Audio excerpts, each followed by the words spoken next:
আসসালামু আলাইকুম সবাইকে। মনা ফার্মিং থেকে মনা বলছি।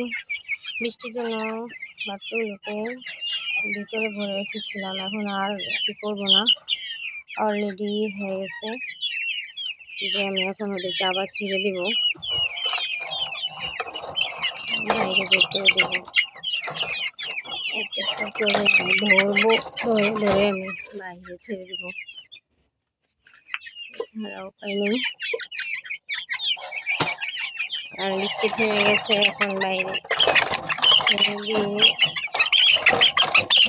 একটা মুরগির ভিডিও আমি দিয়েছিলাম, বরফটা বেশ সুন্দর ছিল। এই যে দেখুন, দারুণ ছিল। ওই যে ওটাকে ছাড়বো না, ওটা এক চোখ কানা, ছোট ছোট, ওকে ঘরে রেখে দেবো। আর এখান থেকে সব আমি বাইরে ছেড়ে দেবো একটা একটা করে।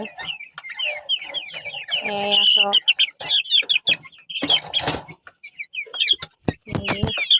আলহামদুলিল্লাহ বড় হয়েছে অনেক। যাও,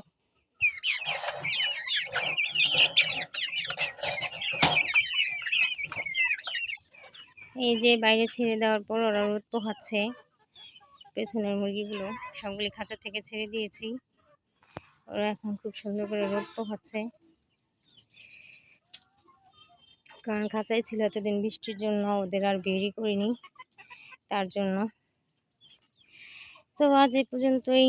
সবাই আমার মুরগিগুলোর জন্য দোয়া করবেন যেন সুস্থ সবল থাকে, আর সাবস্ক্রাইব করে পাশে থাকবেন।